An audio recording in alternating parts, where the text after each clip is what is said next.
Hello and welcome back to Wake Up with Dr. Cheryl.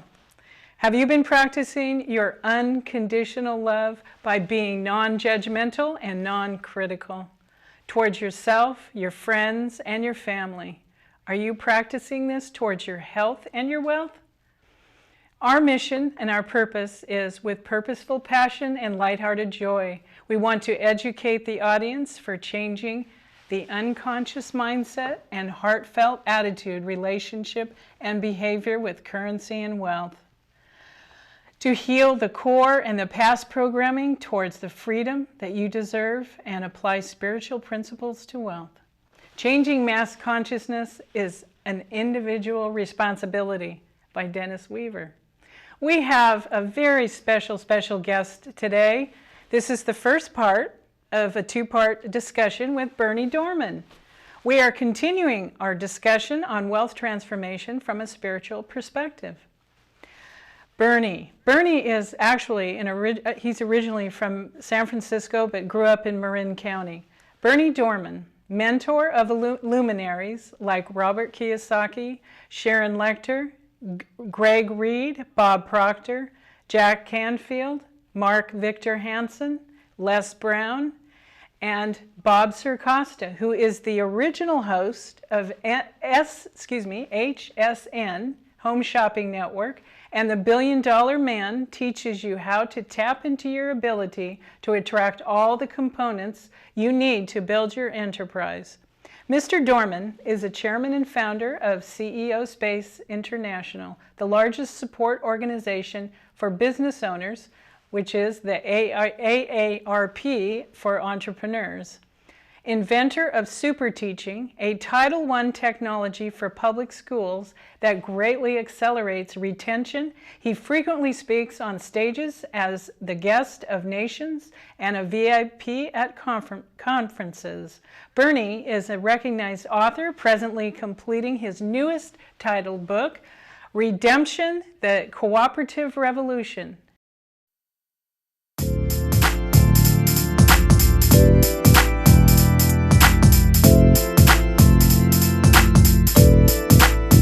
Berny Dohrmann is named the most beloved coach of CEOs, has started a cultural revolution to bring cooperation to the world. Berny, thank you so much for joining us here tonight. And wealth transformation, integrity. And if it weren't for you and your branding genius, I wouldn't have this title and I wouldn't have this purpose and passion, which is happening. And I want to bring in some questions that really get to some core issues around wealth and spirituality. Hey, yes, good morning. You like super teaching? Bob Proctor, star of The Secret, is in the building. It's a wonderful treat for all of you. But they don't know how you were taught. How were you taught about the values and how to feel about money and how to approach money? Well, you know, I was a fifth-generation San Franciscan, and for the old viewers that go way back, my family ran the Emporium stores, the department store chain, and the Macy building on Union Square used to be the Dohrmann building till the 70s for the Dohrmann Hotel Supply Group. And when you have maids and governesses and you're raised in a certain kind of affluence, my father brought us up to understand that wealth and privilege are responsibilities, and that the nature of having those responsibilities was contribution. And hug me, I'll never see you again. 2 days later, I walked in his bathroom and discovered his life was fine.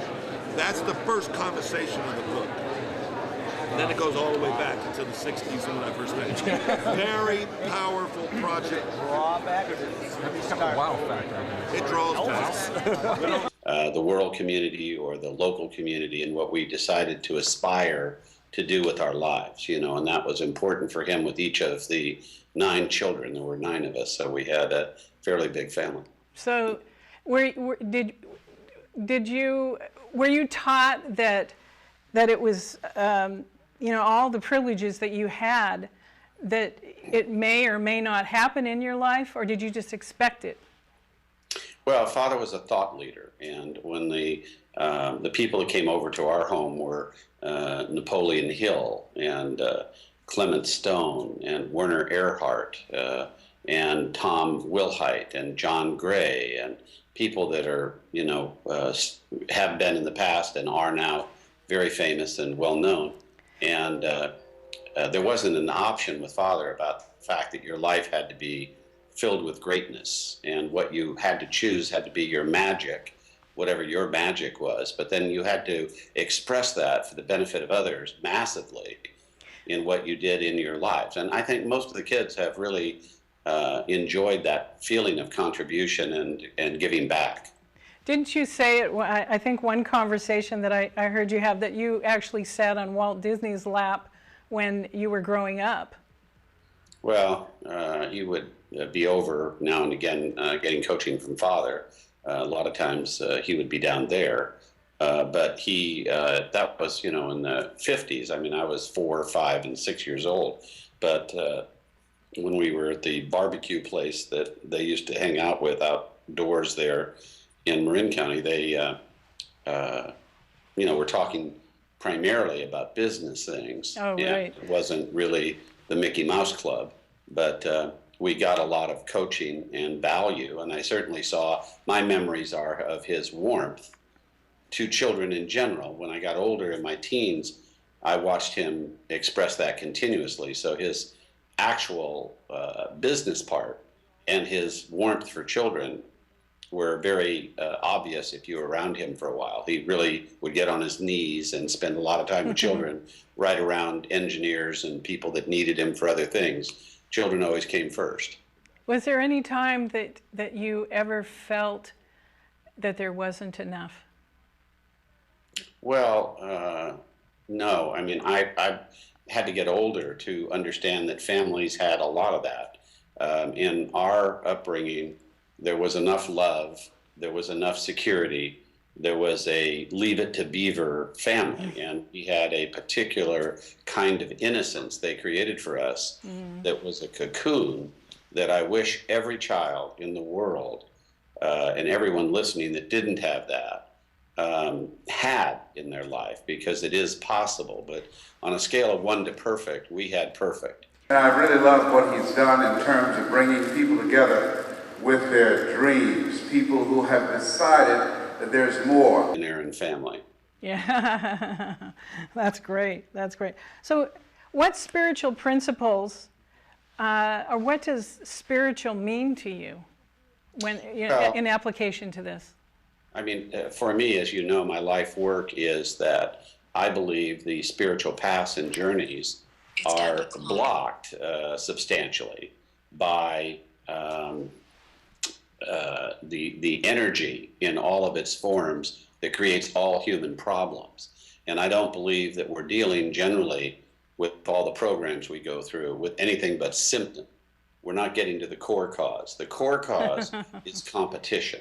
The thought form on your mind, like a virus, like a computer code virus in your brain. I've written a book. It's taken me 10 years, and I'm a New York Times bestseller author, 10 years, and it's coming out next month. It's called Redemption, the Cooperation Revolution, and it's how to remove this virus in the workspace especially, but at home and with families. Can you tell us that it's good? No. Okay, do you see what it just did to you? Does anybody else want to see what you just want to eat chocolate? No, I want to do it. Please. You just want to eat chocolate. So sis, I want to go eat. Evan.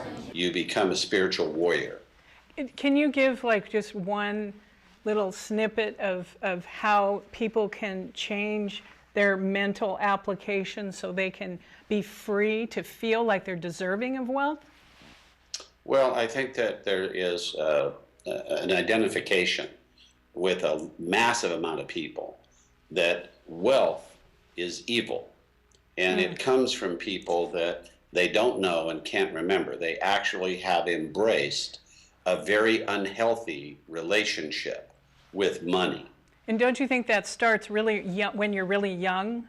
I think it often You know, does. It's reinforced. Yeah, and from our you primary. embrace that, and it becomes part of your belief system, and it isn't real. It's a falseness that can be repaired with the truth.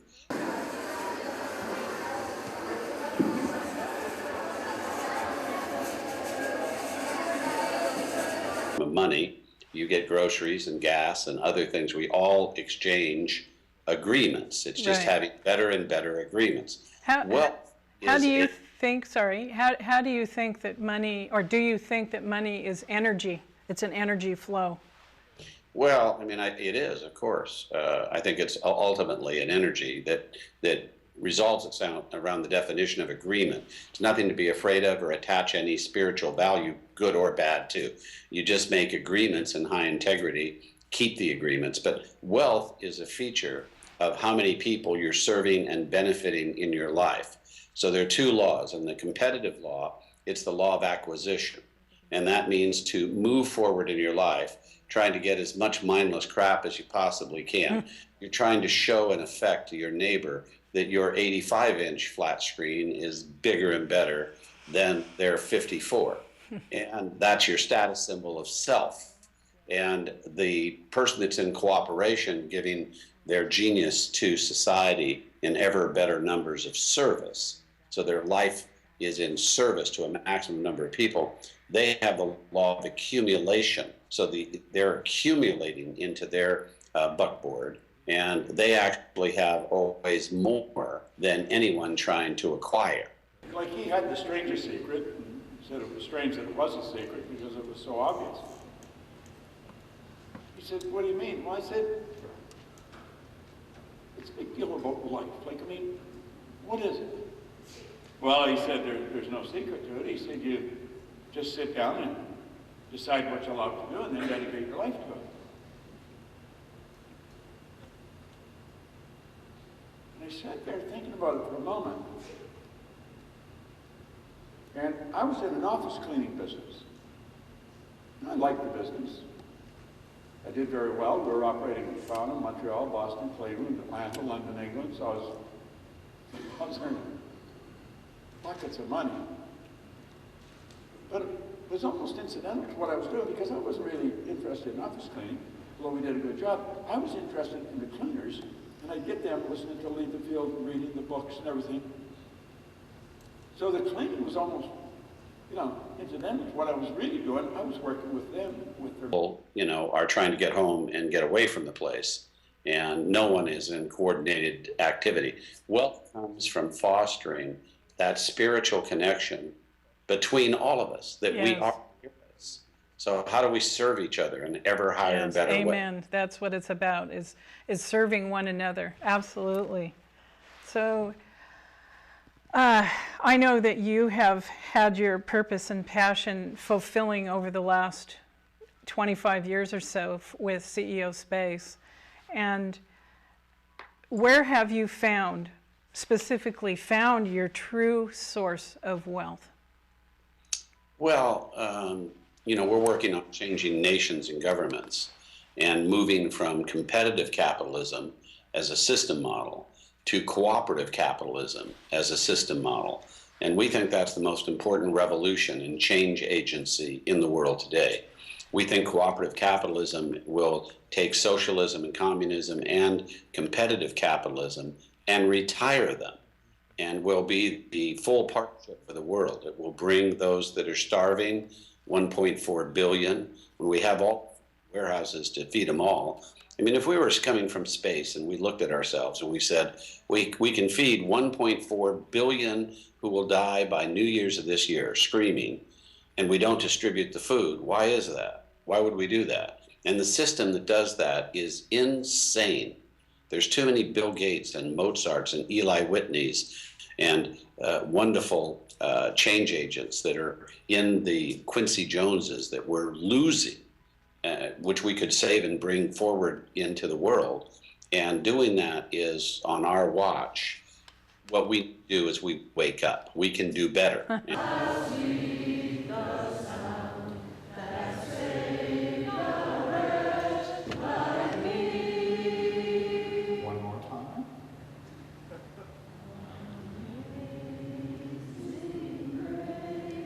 hopefully we can just keep expounding that over and over and over. And because we're working with the heads of state, we're working with UN ambassadors, as you know, you met them. And I'm saying, as you watch the, you know, we're working with the president's chairman of economic terrorism worldwide out of Washington. We're working with the top leaders on the planet. And I'm saying, as we do that, it's very humbling.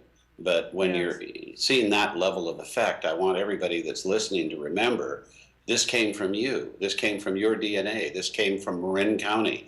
You're the idea capital of the planet for world change. You're at the excellence of it. Yes. You're heart and soul of it.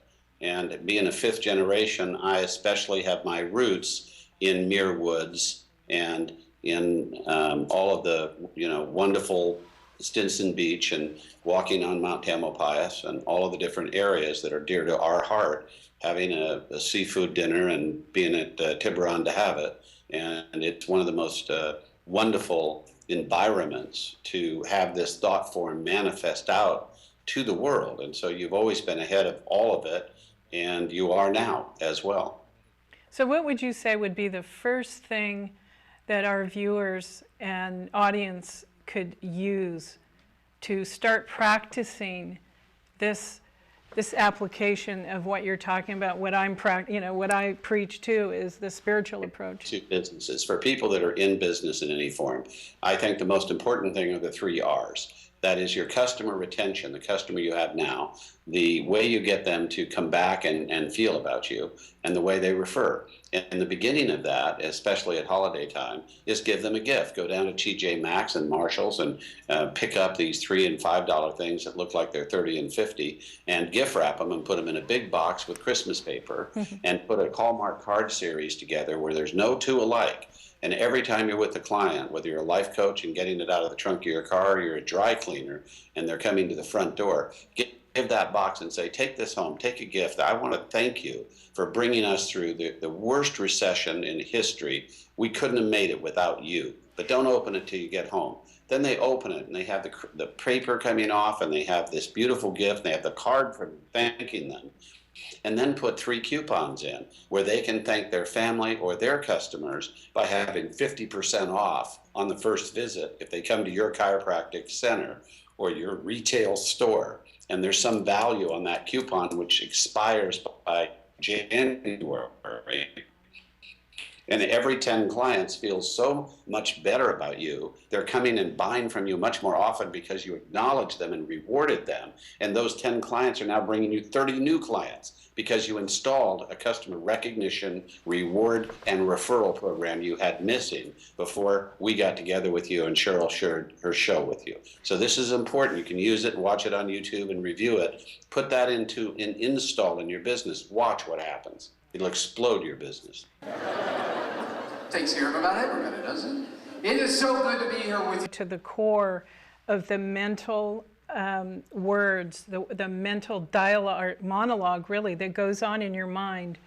I reiterate, the positive affirmations, so they can let go of any of the negative or doubt that they have. What can you say about that? I think it's important when you're doing your get ready in the morning in the mirror to actually give an affirmation that I'm wealthy and abundant and claim that. And when you see yourself in the rear vision mirror of the car, it just flashes for a moment, I'm wealthy and abundant, and start feeling that you are wealthy and abundant. If you are a child of God, your parent has never filed for Chapter 11 reorganization under the Federal Bankruptcy Code. Your parent in heaven is the Pirates of the Caribbean Treasury trying to drop those rubies and pearls on you, and you often stand out in the shadows and won't step into the light that you are the princes and the princesses of the kingdom of God. You have unlimited wealth. You can manifest anything and move mountains, and you have to claim it. You have to stop thinking in your self-esteem, I'm not worthy, I'm not entitled, I don't deserve it. Why do we increase our wealth? Not for ourselves. We increase wealth because our life is going to matter to more people, and we insist on tithing more. Your seats, please, your original seats if you had to move. Let me, quite honestly, come on, we got to be honest with each other. Does this help? Yes. Part of our life where we're spending all of our time as philanthropists and we're doing things that are giving back. And that's everyone's birthright. It's not rocket science to put that together, but you have to get some new skill and some new mentors. Some new skill and some new mentors. So tell me, Bernie, what, for you personally, if there's ever fear, because I know I've heard you say, you know, we all have fear storms. How do you handle when when a fear storm comes? What's the first thing that you do? Well, the exercise I do, which is an exercise from my father, is I project my worst fear. Say it's a car accident with my wife, September, and I've lost her. Somebody's told me I've lost my wife, my best friend, my soulmate, my partner. And so I put on that screen that happening, which is, you know, because I'm anxious about it. It may be at 3 in the morning. And then I shrink the screen until it comes about as small as my hand. And then I walk up when it's that small and put my hand on it till it winks out. And then it's nothing. And then I turn around and say, it's not real. Fear storms are to test fear and terror barriers that when you walk on the other side, it's all fresh flowers renewed from the rain. And so the storms are just temporary passing energies. And I say a lot when I have a big fear storm, that's a passing energy. That's a passing energy. That's not a permanent energy. Oh, absolutely. Not forever. That's just a passing energy. Yeah, absolutely. So when you have a conversation with, say, some of the new people that come into CEO space, what's the conversation that you have about spirit and money? Or do you? Generally, when people are coming, they're coming to a trade show. And they are looking at a money-back guarantee and a lifetime access to 5 of them a year for one price. And so they're coming for the value. And what they want to do is go to a trade show that will help them get customers or capital or both, or if they're professionals, 30 hours of credits and a whole bunch of customers. Now, when they're there and we start in prayer and end in prayer, and we all cooperate and there's no competition, the spiritual component of how to do activities with each other in real cooperation, real collaboration, and it comes down to this principle of your spiritual pillar you're looking for, which is, and I say it to you, Cheryl, would I be here tonight as chairman of a firm in 140 countries and cooperate with you? And would you cooperate with me if I was out of integrity? I mean, you've known me for so many years, but you would back up if my integrity wasn't present, as I would from you. Absolutely, absolutely. Compete like dogs, and I'm a top shark in the feeding frenzy, and you're sitting with me. Do you expect integrity? Absolutely. I mean, that's a given. Don't expect it from a competitor. I'll tell you, if I am a ruthless, brutal competitor, your shields are up, you're knowing how are they going to take advantage of me, and we're dealing with each other that way all the time. Think of this, we are a generation of humans that used to sink each other's well, build each other's barns, and help each other get through the winter.